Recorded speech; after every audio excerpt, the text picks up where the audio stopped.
Welcome to Meganet TV. Siddipet 141 కోట్లు, హరీష్ రావు, రేవంత్ రెడ్డి తెలంగాణ రాజకీయాల్లో ఇప్పుడు ఎక్కువగా వినిపిస్తున్న పేర్లు. ఇంతకీ దీని వెనుక అసలు కథ ఏంటి? అమృత్ 2.0 కింద 1733 కోట్ల భారీ ప్రణాళిక 2023లోనే సిద్ధమైంది. ఆ సమయంలో కేవలం సిద్దిపేట మాత్రమే కాదు, వరంగల్ 551 కోట్లు, మహబూబ్ నగర్ 600 కోట్లు, ఖమ్మం 200 కోట్లు, కరీంనగర్ 180 కోట్ల రూపాయల నిధులు మంజూరు చేశారు. అయితే ఎందుకు కేవలం సిద్దిపేట పేరు మాత్రమే హైలైట్ అవుతుంది? జీవో నెంబర్ 745 చెబుతున్న నిజమేంటి? రాజకీయ ఆరోపణల వెనుక అసలు అజెండా ఏంటి?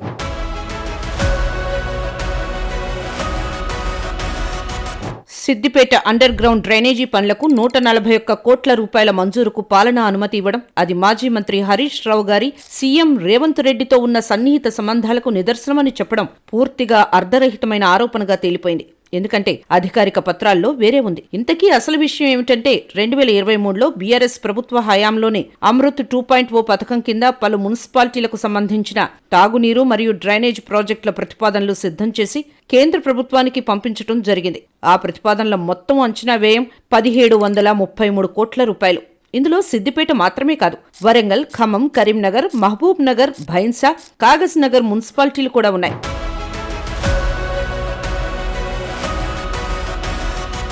అయితే ఆ ప్రతిపాదనలను ఆమోదిస్తూ 2025 అక్టోబర్ 25న జీవో నెంబర్ 745 విడుదల చేశారు. ఇందులో సిద్దిపేటకు 141 కోట్లు మంజూరు కాగా, అందులో 104 కోట్లు నేషనల్ హౌసింగ్ బ్యాంక్ వాటా, 36 కోట్లు రాష్ట్ర ప్రభుత్వ వాటా. అదేవిధంగా కరీంనగర్కు 180 కోట్లు, వరంగల్కు 551 కోట్లు, ఖమ్మంకు 200 కోట్లు, మహబూబ్ నగర్కు 600 కోట్ల రూపాయలు మంజూరయ్యాయి. జీవో నెంబర్ 745 చదివిన ఎవరికైనా స్పష్టంగా అర్థమవుతుంది, ఇది ఒకే పట్టణానికి ప్రత్యేకంగా ఇచ్చిన నిధులు కాదు. ఇది అమృత్ 2.0 కింద పలు పట్టణాలకు సంబంధించిన సమగ్ర పట్టణాభివృద్ధి ప్రణాళిక.